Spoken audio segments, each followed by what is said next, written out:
Well, with that, we welcome you to another episode of the Unlocked Podcast. And we're excited to have a conversation today, loosely structured around a few questions that we've received and maybe a few comments that we've gotten through our YouTube channel and other areas. But a lot of conversations that's been happening. So we're going to be talking about kind of how do I make the next move? What is my role as a CEO, as an owner? What does that look like? And how do I start making strategic decisions moving forward? That's going to be the gist of the conversation today. I've been hearing from a lot of small businesses in and out of our industry that are in that 10 to 15 person mark, maybe smaller than that, but they've hit a certain point of either personnel or revenue, and they can't quite figure out what's the next big adjustment that they need to make. And so we're going to share some of our experiences, how we've navigated those different marks along the way. So welcome to the Unlock Podcast. Our mission here is to really share some of our experiences as running and owning businesses in the locksmith and security industry, and some of the things that have worked well, most of the things that we have done terribly, and share those experiences with you. Maybe that you'll get an aha moment, or maybe get or a ha-ha moment, one or the other. or an idea of a way that you can implement it in your business. And it's more so specifically, I just really blurred all that together, but more so specifically that you can have a avenue to understand that you're not alone, because we've all kind of walked through these similar situations. So welcome to the podcast. My name is Chad Lingefeld. I'm Tony Hokinson. And from Canada, I'm Lars Johnson. Yes, for anybody watching on YouTube, I can answer that question. Yeah, Tony is in his sauna. That's what's going on over there. Yeah, Tony has either built himself a log cabin over the past week or something, but you can most certainly guess not that. Yes, every week, Tony, you bring just a little different dynamic. Yeah. But started on time today, though. So, Tony, we'll give you a shout out to start this out. Yes, I was here on time. Chad was here on time. That's Can't true. Say the same for you, but we're hitting on that 66% mark most of the week. So thank you guys for being here today. That's a Hall of Fame career, guys. So, Tone, let's start with you. How did you get to what you were doing? What's your thoughts here? So that's a good question. I have an interesting background in the business. My father was the owner of the company for the last 40 years or so. I started working in it in our lock shop, summers after school, pinning locks, cutting keys, learning the basics. Got into helping out a little bit in the field, did a couple of rekeys here and there. Ended up doing electronic installations while I was in college. So never was in a full-time truck role, but got to know different aspects of the business. Then went into accounting because my degree was in finance, and started helping out in accounting, and then actually left the business for a couple of years, worked in corporate finance, got a finance background, and really wasn't feeling the large corporate world. Wanted to work in a small business, wanted to do something where I could make a change. I had always kind of thought that I'd come back and work for the family business and work with my dad, and decided to do so. Started when I came back into the business, actually majority of my time was spent in a sales role for a couple of years, basically working with our customers, selling systems. And then and part of the time started also figuring out, what we wanted to do with the business, and was kind of acting as a manager and a salesperson. And for us, and I think listeners have probably heard me talk a little bit about this, the biggest step for me was moving out of a day-to-day role from a sales perspective and moving into a full-time manager role. And actually the first thing for me was making a couple key hires. We hired a person to manage our service operations, and then we hired a salesperson. Tony, how many employees do you have as a whole part of your organization? And I guess give us a little bit of, because I think that's one of the questions that some people have been asking, is give us a picture of your organization size-wise. So currently we have about 55 employees. When I moved out of the day-to-day operations, we had about 15. And many would say, you guys would say, and I would say that I'm still probably too involved in the day-to-day of the business, but continually working to get more and more out of that. But for me, when I really moved out of an actual day-to-day role was when we were at about 15, 16 employees. And like I said, we hired a service manager at the time and a salesperson at the time, and that really helped delegate the two main things I was doing and allowed me to focus on growth at that point. So I know we've talked about hiring that salesperson. I think that was even just last Yep. week. But specifically, you're talking about a service manager. Can you define that a little bit? Give us some context. Yeah, so at the time, that person was mainly handling all of our scheduling. So scheduling service calls, scheduling projects, basically operations manager, service manager, dispatcher. I don't know what you, Okay. depending on what you want to call it. But basically, that person was handling the who's going where and when type aspects of our business. Okay. Also handled managing a lot of our service team and service employees.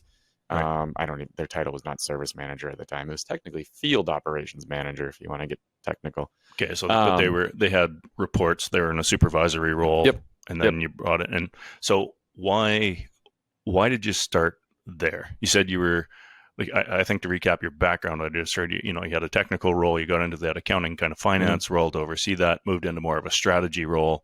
That's when you realized, and doing some sales, as most of us probably are doing or have been doing in the past.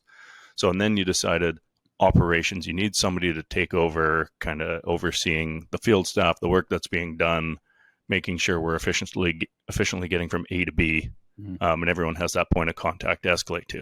So why did you decide that was the next step for you guys? For me, there was a couple of things. One, I noticed quality start to slip. I was, from a sales perspective, I'd go out and meet with a customer, be all energized, get them all excited, and then I would give them a quote a week and a half later.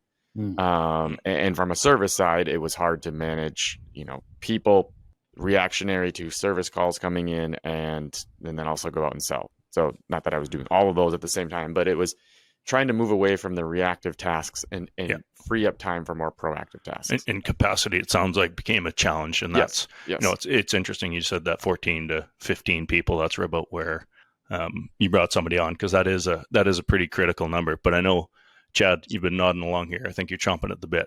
No, it's very similar storyline, right? So we're close to 50 employees right now. I think we're 49, and kind of similar process, right? We when I got involved in the company early on, there was only 4 other people. I was ran a truck for 6 years, and then we were just slowly adding people on. When I finally moved out of a truck and into kind of an administrative role, trying to order parts and do sales all simultaneously. We were at, I think, around 10 people, and then started adding slowly from there. But similar hurdles that we found was the reason that I moved out of the field into an administrative role exclusively was because we were trying to find a way to get estimates to customers faster. So we were doing those estimates in the field, and there was 3 of us that were really responsible for it.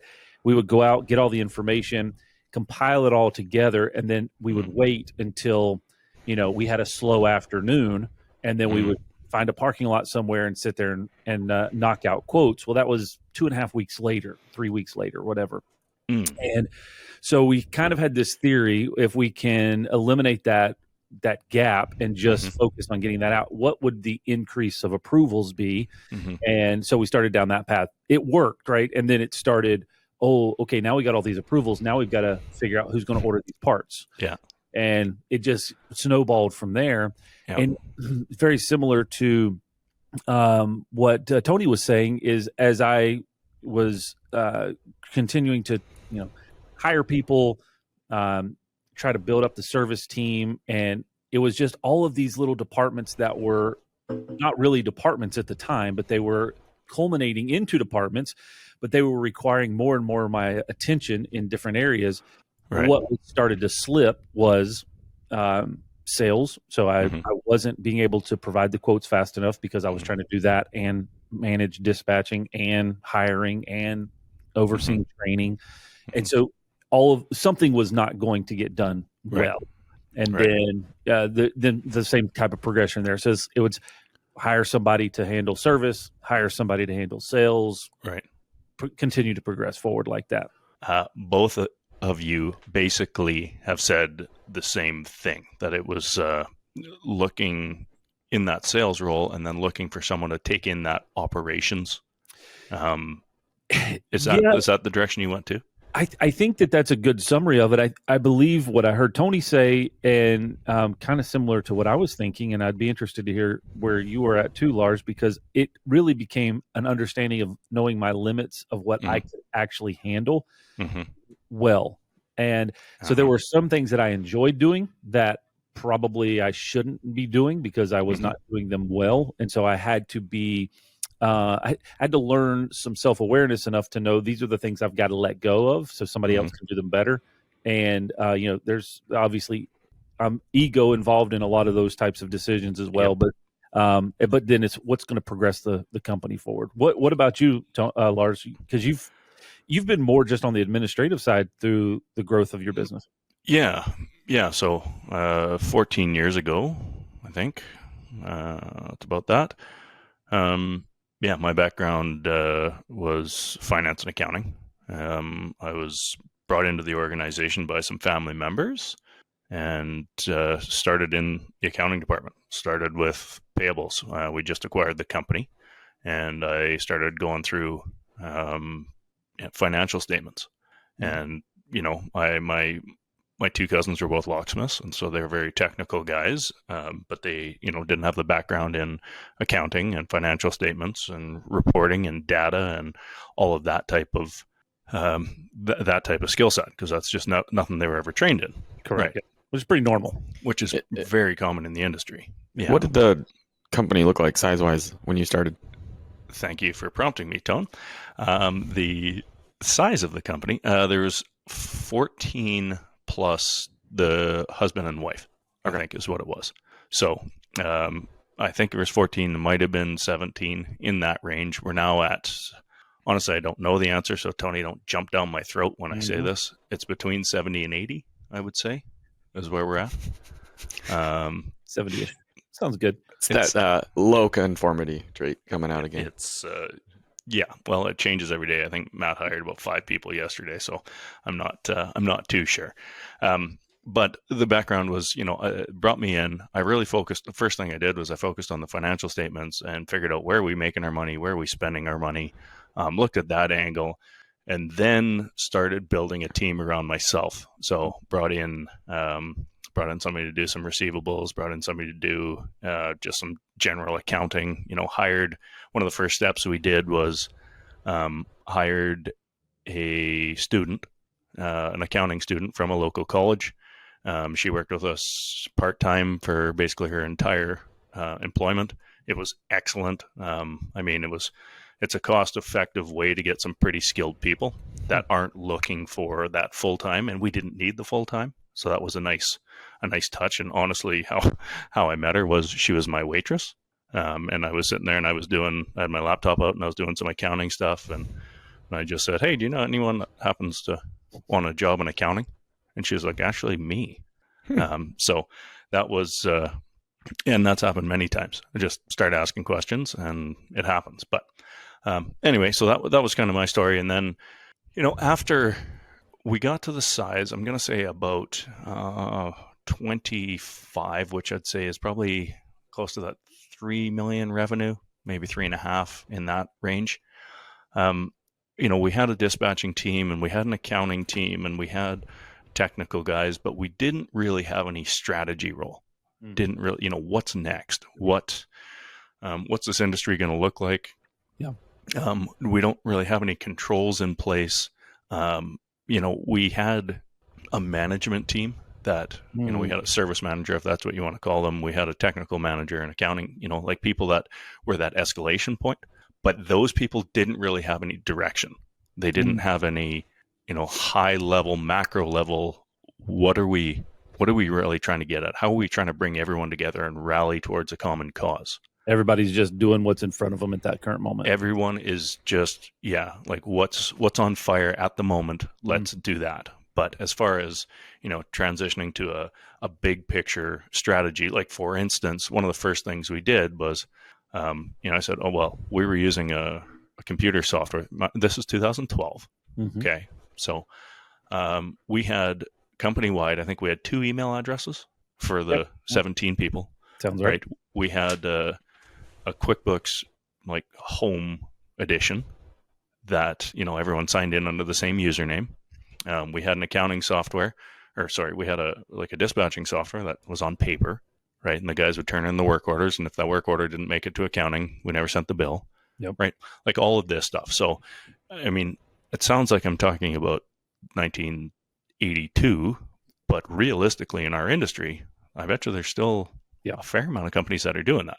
No, it's very, very factual. So just kind of to recap, because we all have moved through this trajectory just a little bit different.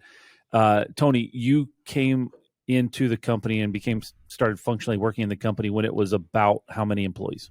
Yeah, so hearing Lars's story, I actually realized how similar ours are. He started, it sounds like, in 2012. I started in 2014, and basically the same. We had each 14 employees when we both started. And I think also the similarity there is really extreme lack of technical background from both of us, which I think is actually, in my case, was almost a benefit because I couldn't go out in the truck and get stuck. And I think a lot of people listening to this and a lot of locksmiths historically are in a truck, and I know plenty today that are still in a truck that are, have a 20-person company. Yeah. So you guys both started when there was somewhat of a functional organization there, and I came in when we were all just trying to grind to get things done. Yeah, you weren't really a business yet. You were just a bunch of people working in the same spot trying to figure it out. Correct. Yeah. And I think the reason that I wanted to, I guess, kind of clarify that is because when you're listening to this, you're going to be at different sizes. You may be 2 people, 3 people right now. You may be 10 people, 15 people, and kind of fill that stuck point. I think one piece of perspective that I can bring to the table is under that 15, that between 5 and 15 range. It's a grind, and it's frustrating because you feel like you're doing everything. And I remember days that I would literally go do service calls in the morning, have a change of clothes in the van, put on my professional attire to go in to do a sales meeting in the afternoon, or a presentation at 7:00 at night. And so you're wearing, figuratively and literally, wearing different hats throughout the day because you're trying to position that. The challenge with it that I kind of bring to that conclusion is you think you're doing what you are at the time because you feel like you don't have many options. You just have to do it all. But you ultimately are not doing any of them with a high level of excellence. You're just barely getting them done. Not for an extended period of time, for sure. Yeah. And you're gonna get there and you're gonna burn out. If that's, Chad, I know we're all big book reference people here. For people that are, you've heard us talk about traction lots. That's Gino Wickman. I think that's probably a little bit farther down the road. Yeah. I think a good book for people that are in that turn the ship around. That's a good leadership book. Yes. For the 4 or 5 up to probably like 7 people. E-Myth Revisited is a book that I reference lots because it tells the story of, everyone gets to that spot where, okay, I'm too busy, I got to hire someone. So you hire someone and then everything's going pretty well. And then you hire another person. And then when you get to about the 4th person, you turn around and the first person isn't doing what you want and you get mad at them and things aren't going the right way and you fire them. Right. That's the story at one way or another for every single entrepreneur. Well, a lot of guys won't fire them because they feel like a warm body that is there is better than nobody, and which causes its other level of complications. That's true. So I think where this conversation goes is, okay, so now we've identified kind of our storylines of where we are now. And if you look at all 3 of us, different, similar size companies, but different aspects. And we're all kind of moving into a CEO type position, CEO role. Right. And I'll say this just to kind of get out of the gate. I still struggle with using that title because I feel like a CEO is running a 100+ organization. Is a grown up. That's my biggest problem. CEOs are grown ups. And it's like, I'm still calling my dad, right? Yeah. And so it's like, but I think the reason that I say that is the struggle with it is, are we a big enough organization to functionally have a CEO? That's question number one that I ask myself. And then secondly is it less about that title and more about the mindset? So what are the tasks that you're doing that are related to the business and the organization? So a lot of people, I always laugh, and this is probably part of the reason why I've always been a bit skeptical or a bit push off on a CEO is titles in general. Titles in general. But I remember seeing these business cards for years, and there's a whole nother story around business cards that I could tell you for at some point. But people would always have these business cards. They say president, CEO. And it's like, oh, cool. How big is your company? It's just me. 3 people. And I'm exactly. Like, so I don't want to that's just a perspective that I've always fought against. But the more that I've learned, the more that I've read, the more that I'm around, peer groups and a business coach. You can say us. That's really what he's getting at, Tone. It's the more he's, learning from us. That's about right. The fountain. Yeah, drinking from the fountain. Drink from me. Oh, that's a terrible reference from a previous episode if you missed it. But anyways, it's now positioning myself on a daily basis in the mentality of what would a CEO be doing, and am I aligned with that? If so, how do I start to embrace that? Because that's the future of where we're headed. Yeah, I'm notorious for hating titles. Titles are outbound. That's outside the organization. I think all they really do is feed into your ego. Internally, I just think of it functionally. So it doesn't matter what the title is. And yes, I too can go down a whole rant about that. But, really, I think, Chad, what you're talking about and you're referring to is internally, there has to be structure for, for clarification and accountability reasons. The title, call them whatever you want, but there has to be defined roles. And that's where that next step is. Like tonal light bulb, I just saw it go on. No, not really. But so going into that, whatever you want to call it, what do you believe that role, the top role in your organization, what should they be focused on? What are the major roles and responsibilities of, a company that's, whether it's 15 employees or 35 employees, what do you think that person should be focused on? Well, I wholeheartedly believe that whoever is, the founder or the primary role, they have to have some understanding and, lose some ego and understand, what are they good at? What are they good at? And don't discount, what do you enjoy? If you like tinkering and working on locksmith hardware, okay, find a role within the organization that works for you, and then hire around it. That's the biggest thing. I am a terrible people manager. I hate it. Okay. Sorry for anyone that's listening. I like you guys. I just hate, man. Well, you didn't say you hate them. You just said you hate doing. Thank you, Tone. Yes. Okay. Well, you hate it because you're not good at it. Yeah, I'm not good at it. Chicken or egg here. I'm not sure which is which, but I don't like it. So, my right hand man, my partner Matt is a very good people manager. Yeah, and it's not like randomly decided that Matt and I are friends. He's going to come work with me. Well, no, like he had a skill set. So when I hired him, it was his job and his role was to fill that, and I'm going to trigger Tony using this word, but to integrate the vision. Yeah. Okay. I know, Chad, you're sitting there with the book Rocket Fuel sitting on the desk in front of you. Yep. And that's, kind of the direction I'm looking at is at the very top of the organization, there's going to be 2 foundational roles. One person is going to be macro level, big picture, strategy, complexity. What direction are we going? And someone has to take that plethora of ideas and popcorn machine type of mentality and turn it into something tactical and tangible. Yeah. So figure out which one you are and then start building around it on the other side. Sorry, Chad, you were going to add. No, so this is right down the alley where I think is is very functional for any business that might be listening right now is the visionary and integrator role. So, if you look at a book called like Rocket Fuel or Traction or anything like that, here's just a quick definition so that you can have something to go off of. A visionary is coming up with new ideas, creative problem solving, major external relationships.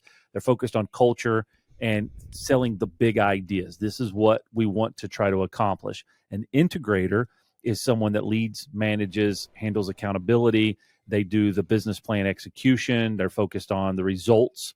They're focused on cross-functional issues, resolving those, and then communication across the organization. So if you just take those two real roles, most organizations that are at a certain size, let's say just from our context of the story earlier, around that 15 or less mark, typically the owner, the whatever, is the visionary and integrator.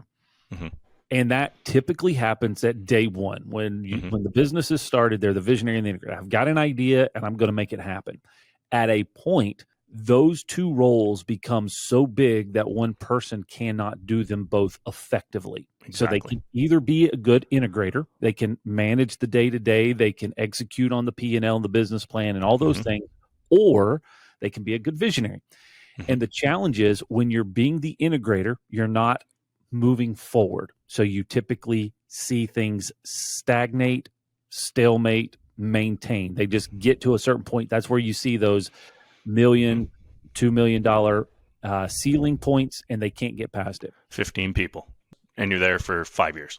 Alternatively, you might have a very strong visionary behavior, and you probably never get past $1 million in revenue because you cannot manage people well, and people are not going to stay. So you're not focused on the actual execution side of it. You're just all vision and all strategy, but just not actually getting it done.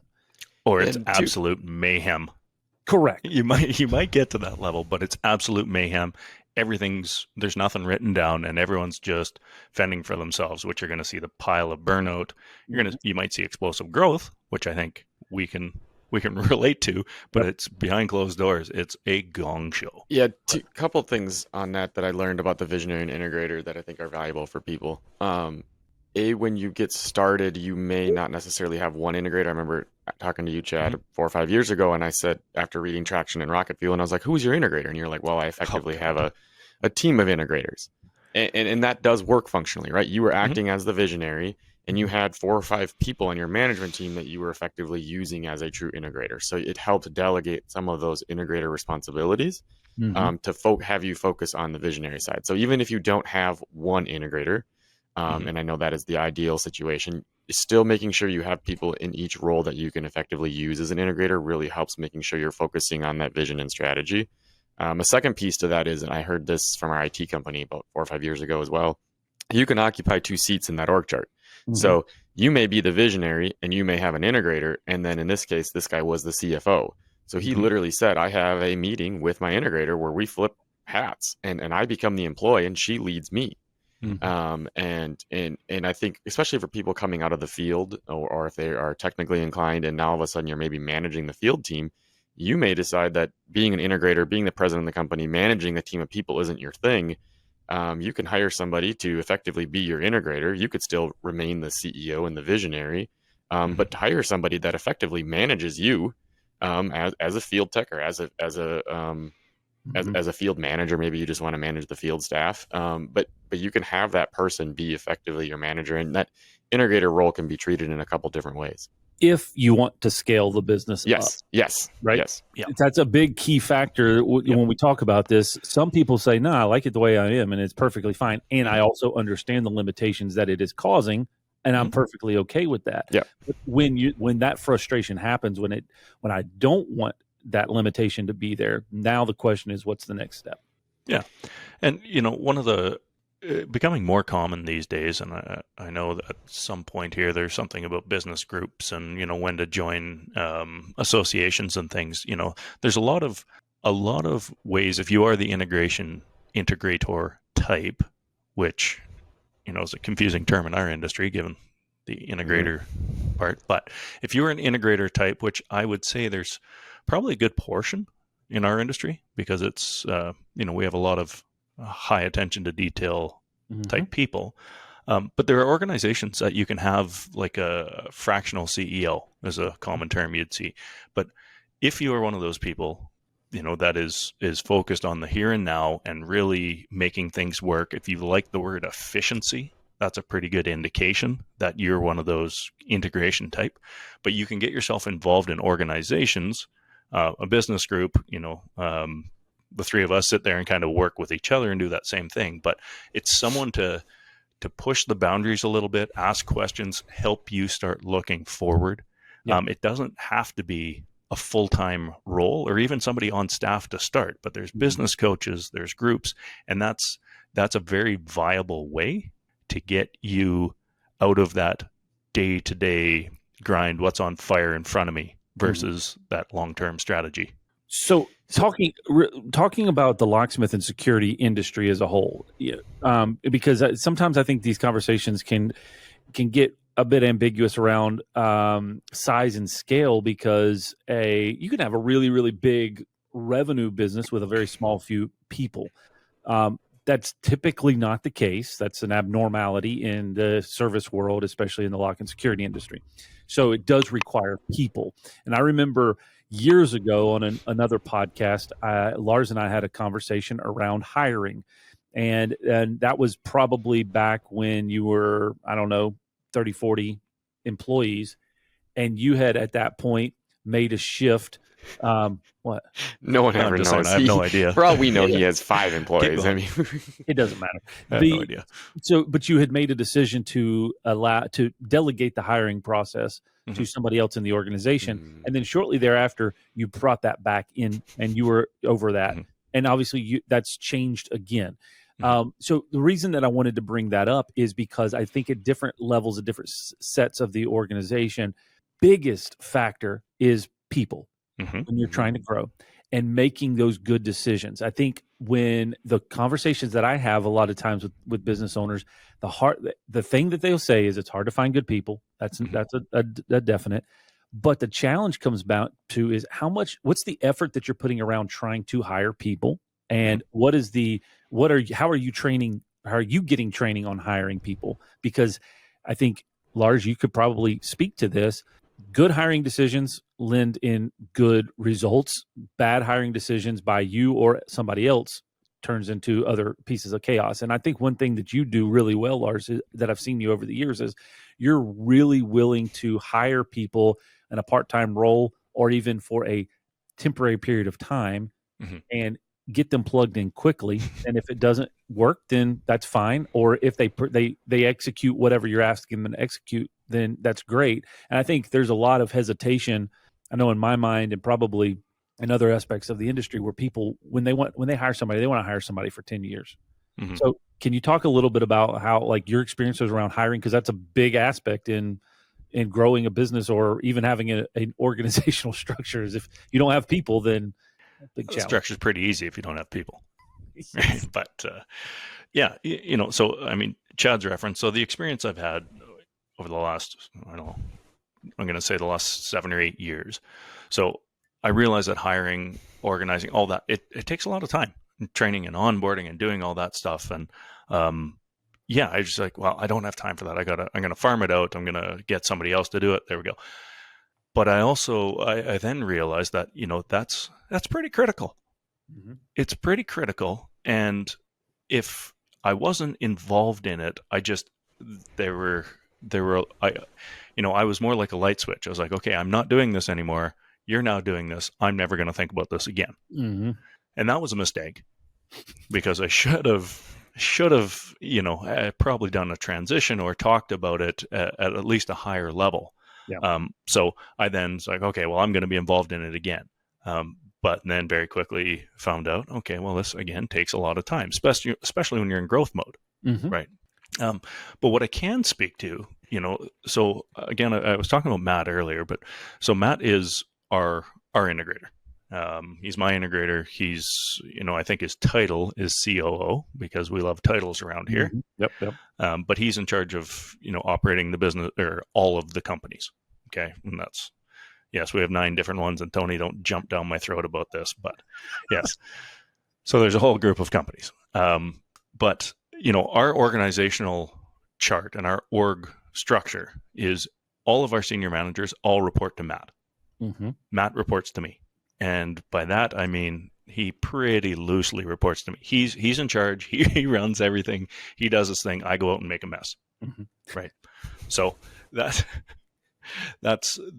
basically, the direction that we've gone. Yeah, which aligns with what you were talking about earlier. Is you're a terrible manager of people, so Thank you. So Matt does a really good job because he doesn't require a lot of people management. Right. Now, saying that, Matt's origin story, a little different. And I think, thanks for the prompt, because I forgot what I was actually going to talk about there. But so, lots of the time, and Matt is a perfect example. So 2 things with Matt. I am notorious for hiring people with no job description and no job title. Yep. I find somebody that I like, and I get, a little more than the gut feeling. I use Culture Index, name drop, and figure out, okay, this is going to be a good person culturally for the company. What are they going to do? I have no idea. Matt was working for our NHL hockey team here. He was sick of it. And I've been talking to him for years because we had a lot of commonalities. We're, grew up in the same small town, same family values, a lot nicer than you, though. Well, yeah, commonalities in our upbringing, I should say. Okay, I get you. Yeah. So what happened with you? And Tony, just mute yourself for a minute. So we, but I just told him again, planted that conversation, and just said, hey, if you're ever looking for something, I think you'd be a good fit. So it was a couple years down the road. He's like, hey, I had a bad day at work. This sucks. Let's go for a beer.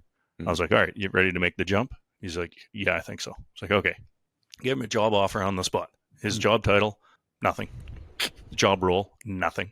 Compensation, I think we discussed. I said, how about this? He said, yeah, that'll work. I'm like, all right, show up on Monday. Mm-hmm. And then I was like, all right, so I got about 40 hours to figure out where he goes. Now, and keep in mind, this is the guy that now is responsible for $4 million of payroll, that's responsible for effectively 70 or 80 people, runs all of our brands, a huge amount of revenue. So that's where it started. 0 experience, didn't know what a doorknob was, but he came in, we shared an office for about 3 years and just, talked all day, every day, bouncing ideas. Hey, this is what I'm working on. Okay. Yeah. What do you think about this? Going back and forth. And so, that was the most effective way to onboard someone to really harvest and build that integrator visionary relationship. We then did notice now, to move forward, Matt actually left the organization after, I think, 6 or 7 years during the COVID period. He went to another company within the industry, not directly, but went to an automatics company, did that for a while, and then made his way back. So he's been back with us for a year. But, it was a natural progression. Why he left and where the mistake that we made was we went from sharing an office and spending every day together and whiteboarding and brainstorming and talking about strategy and planning to, he got busy doing whatever he was doing. I got busy doing what I was doing. And that relationship soured. We didn't spend as much time together and we started going different directions. And as soon as that happens, it's chaos. It's chaos beneath us. So, but that, I think the summary there is I hire people all the time just on good people and then figure out what their job's going to be later. Not necessarily recommending that for everyone, but that's how I've done it. I will say I've done that a bunch of times too. And if it is the right type of person, if you can tell that someone's a good fit, you typically figure it out with them later. It's one thing too, if it's an entry level position, maybe not the best idea. But if you're talking to someone and you can tell, like, hey, this person's got something right, I'm going to figure it out later. That for us has worked almost 100% of the time. Yeah, and that all ties into really building that team around you. I think that was originally where this went, and that was the strategy I used. I brought somebody in. I recognized very quickly that that's not my strength. It was his strength, and he was a very good people person. So, just started building that team, and then, and now fast forward, my belief is that there has to be whoever is going to be that person, whether that is your manager of service or your CEO. Mm-hmm. that person has to be involved in the process of building people somehow. So, for instance, our shop manager, they are part of hiring their own team, because that has been such an important part. Because if they, if you hire someone and just throw them on their team, they just don't have that personal buy-in, right? Yeah. They're not as engaged. So that was another kind of strategy we've used that's worked pretty well. So, a couple of things. We talked about what the role is of a CEO. I think comes down to setting the vision and strategy, right? The ultimate role, the person at the top needs to be setting the direction of where we're going. Typically need some help on how to get there. How do you decide if you're a business owner, whether, like I said, 10 employees, 20 employees, how do you decide what you're going to do next? How do you figure out, okay, I'm here, I want to get there. How did you guys figure out what you were going to do next? And what is your input for people that are trying to figure that out right now? Well, going back to our path back in 2015, we laid out a kind of a vision, organizational strategy of where we needed to be, or the positions that we needed to fill to accomplish a particular coverage of revenue or whatever that we were trying to achieve at that time. And so that was a first step. That was really the first exercise that I did with our organization that said, here is a plan for where we want to go. And that wasn't so complicated as to, it took me hours and hours and hours and days to type up some very complicated plan. I literally whiteboarded this in my office and said, these are the positions that we need. This is the structure I think that we need to go after in order to accomplish it, based off of the hurdles that we currently had. So it was knowing the challenges that we currently had in the business and what I thought was the best scenario to be able to overcome that. And then at that point, it was really all hands on deck for people in the organization that wanted to grow. I self-identified, these are the areas that we want to head to. These are the positions that we want to hold. Even career path. Yep. Yeah, this is the career path. This is the thing that I would like to do, even if I have to do two of those roles simultaneously.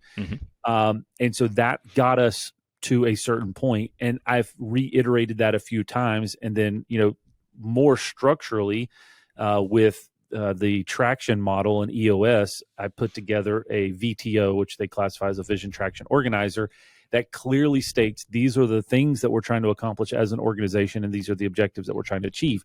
And that has given everybody in the company access to where we're headed.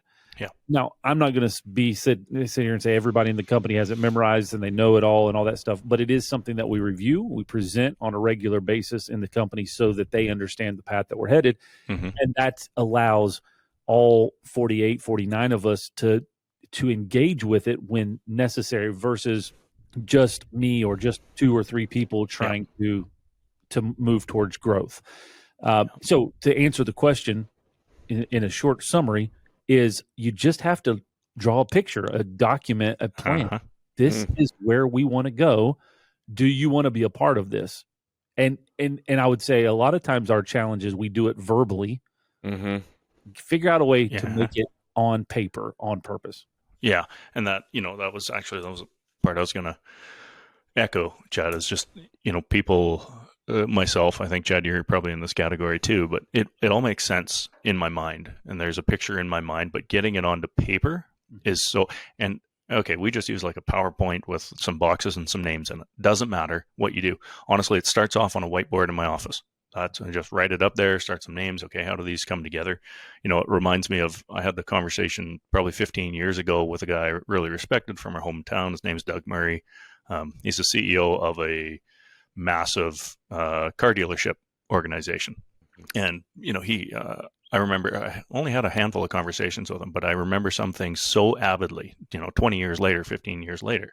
But one of them he said was, the difference between an idea and a plan is one of them's written on paper. Yep. Right. And that was it. And it just helps clarify that vision that you've got in your mind of where you want to go. And it lets everyone else see that, okay, I'm either aligned with this or I'm not. Either way, the result is good for the business. Yep. Because, some people just say this isn't for me, and that's good. They can find something that is for them. And the ones that are part of the vision and really want to get there, it gives them that, that hard to explain kind of gut feeling or incentive or intrinsic feeling that I have a home here and this is where I want to get to. Yeah, and I think once you put that vision on paper, it's pretty easy to see what you're missing and figuring out what do I need to do next. This is what I need to get to where I want to go. And I also think you touched on something really important at the beginning, which is figuring out what you want to be doing. Like that is, I want to go back to that because not everybody is meant to be a marketer or a CEO or a CFO. Figure out what you want to do and hire around that. You can still be in charge of the company, but once you have that vision laid out on paper, figuring out what you need to get there and then figuring out which role you want to fill the most and what role you'll be best to fill. The E-Myth, why I reference that and why I'm saying anyone that have a small enough business, I'm going to say, 5-ish people or 5 or less. What it talks about specifically is, the story, I think it's Sarah, the bread maker. She's a baker. It's Sarah. Yeah. Yep. But, because you're a good locksmith doesn't necessarily mean you're a good locksmith business owner or runner. Okay. And that's fine. But find what you're good at. If you're a good locksmith, do what is the critical part of our industry. Train technical people. Yes. Right? You got to where you are because of your skill set. So many people will try and pivot. Like it doesn't make sense for me that, okay, I'm now going to learn to be a locksmith and then teach our guys how to locksmith. It doesn't make sense. Right? You're good at your skill set, then hire around it. And that takes some introspection and just, you have to put your ego aside and realize it. I remember having a pretty eye-opening conversation with my business coach, probably about 3 years ago. And we were talking about organizational charts and growth and all this stuff. And the conversation came up around the owner's box. And this is really, it goes back to Traction, a lot of other models. You have to think about it in a separated term of a business owner. So someone that owns shares, a shareholder, shareholder in the organization. And you take that and you put that over here. That's not on the chart. Yeah. It's not on the chart. That's isolated. That's who owns shares in the company. Now let's go back and see where these positions are in the organization. And, an owner may say, well, I don't want to report to anybody. I've been here long enough that I don't want to report to anybody, and that's perfectly fine. There's just not a position over here for you, so you just hang out in the owner's box. But if again through growth, understanding where do I want to plug in, where do I want to be effective, then there is a place for you. And so I think that's something, again, without having some type of a level of self-awareness. Learning where you're going to be the most valuable in the organization, bring the most value, I guess. That could be a sticking point in growth. Yeah, I agree wholeheartedly, and it's very hard to do, and this isn't something you can do immediately. This isn't something you can do early because if you are, I'm going to say under 8, you are going to be integral in the business. Yeah, you're visionary and integrator, most likely. I mentioned this at the top of the podcast here, that there was a magic number that another industry, mentor, I'm going to say, a guy named Brian Esau, always used to talk about. He could never scale past 17. Yep. He'd go 17, he'd get up to 20, but he'd start losing control and didn't know what everyone was doing, and he'd just boom, boom, boom.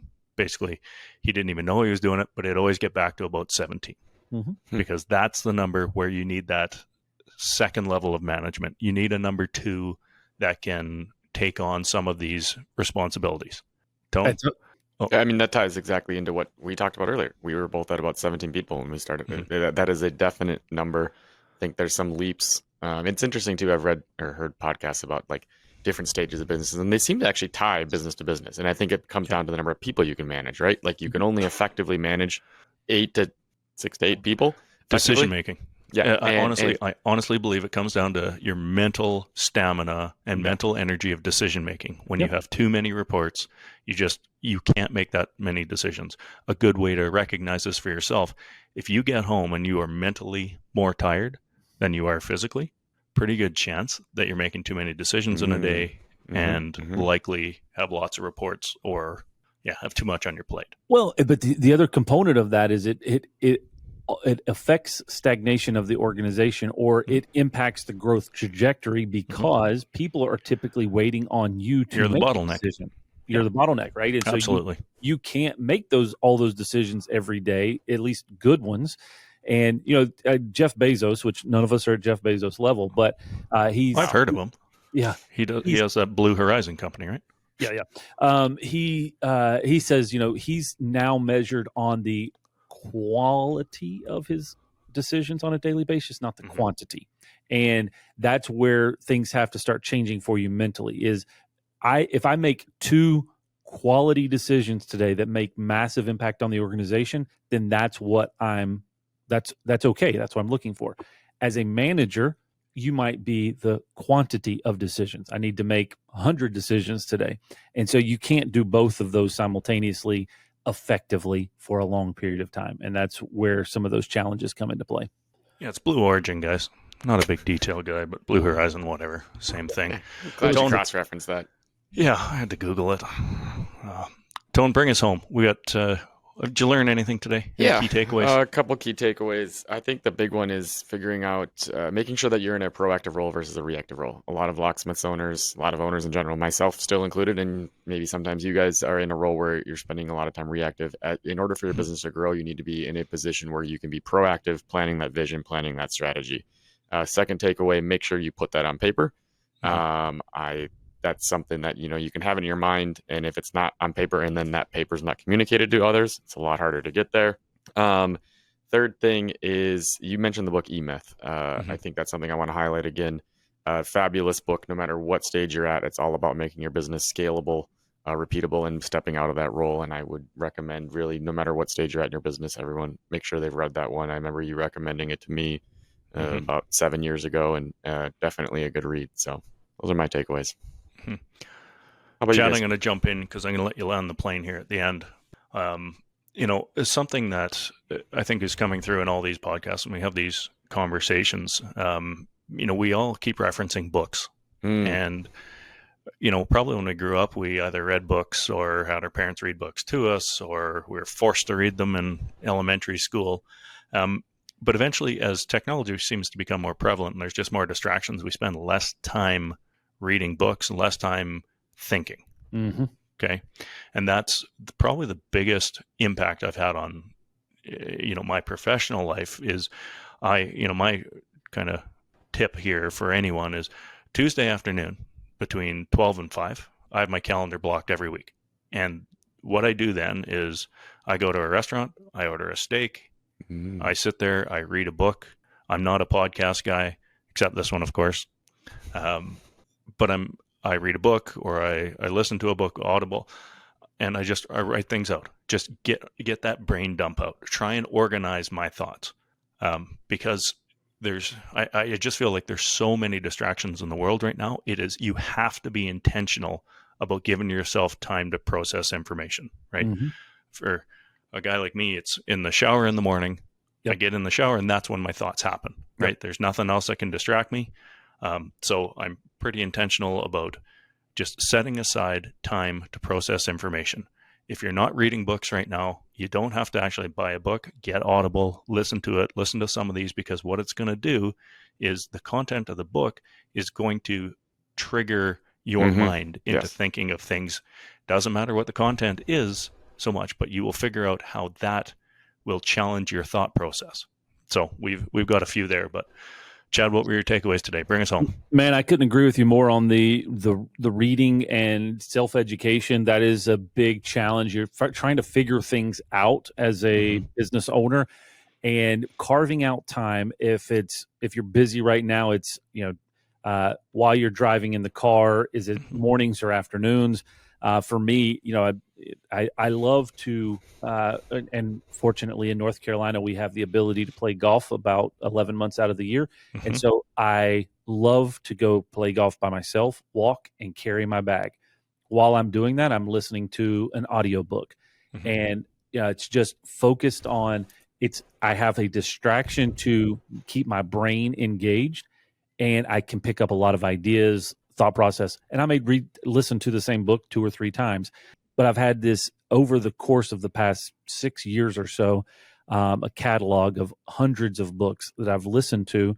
And at various times, something will come up in the day-to-day business, and I'm like, I've read about that before, and I can go back and reference it and bring practical application. So it's not just a theory or a concept or an idea. It's here's somebody else that's actually done it. So constantly absorbing information so that I can apply it when it's applicable in the business on a day-to-day basis. So carving that time out for self-education is huge, and then you'll have an opportunity to apply it. Yeah, I think it's really rare that you talk to a successful growing business owner that is not educating themselves in some way, shape, or form. A lot of times it's books. There are other ways to do that, but I think that's a pretty common trait you hear about most of the world's leaders, are that they read and they educate themselves. Yep.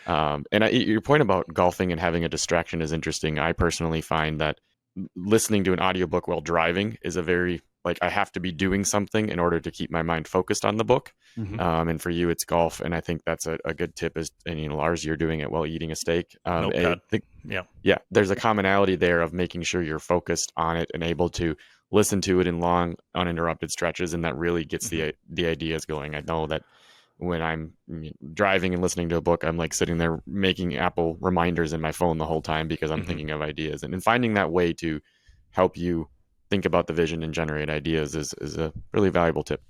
I think I just heard Tony say that he has his phone in his hands the whole time while he's driving and listening to a book. I was also going to point out that Chad is obviously speak to text there. He's actively golfing. Yeah, actively listening to the book, because clearly it's not the golf game, because you should be way better at golf if you're. Yeah, so it's the book you're listening to, but it's the activity behind us. Correct. Do you want something to add here, Chad, or do we get to our favorite part of the podcast? Well, it's the second part of the podcast is going to be Tony giving us a topic for next week. But I was going to add one final thought on from my business coach mentioned this to me probably 6 months ago, is a majority of my job now as a CEO of an organization is to spend a majority of my time educating myself for personal growth for making those decisions. Or the business. Yep. And so that's, if I'm not doing that, then I'm robbing the rest of the organization of that next growth opportunity, that vision, that strategy. And so oftentimes, and the reason that I bring that up is it is a difficult position to get yourself into, especially if you've worked hand in hand in the company for a long period of time. You feel like you are dropping the ball or not being involved as much. And you have to make that mental shift of, this is now my new job. This is now my new responsibility of how I'm going to engage in this so that we can grow and move in the I mean, ultimately, if you're at the top of the organization, you're the bottleneck. If you don't grow, the organization is not going to grow unless you want it to grow around you, which is also an option. But you need to be continuously Tony, what's our improving. topic? That's a really good question. It's a known question that we had. It's a known question. So you guys mentioned so many good things today, and I'm trying to decide. Our structure is just like intro, content, next topic. So I had a topic, but we mentioned a lot of good stuff today, and I'm starting to wonder, do we want to continue in this theme of growing oneself, or do we want to completely pivot to the original topic that I was going to pick? You're going to have to make a decision. If you're about to talk about pricing, Tone, I'm going to choke you. No. So the topic for next week is going to be just what Chad said. It is going to be delegation and decision making. Ooh. So how do you decide what you're going to do, and then how do you delegate that to somebody? I like it. Last second pivot. Good job, Tone. As usual, just off the cuff. That's the guy that he is. Chad, how do they find us here? Thank you guys for listening to the podcast today. If you somehow ran across this, you can find more information about us at our website. It's called unlockedpodcast.com. It is available on YouTube. You can see our wonderful faces there. And obviously, if you're watching this and you say, man, I'd just like to subscribe to this so I can have these amazing voices in my ear, you can find us on all of the podcast platforms, and you can subscribe there for whenever the new episodes come out, typically on Thursdays. Yeah, if you are looking for a new sauna, I think Tony's the guy to talk to. Tony's selling locks and saunas. Locks and saunas.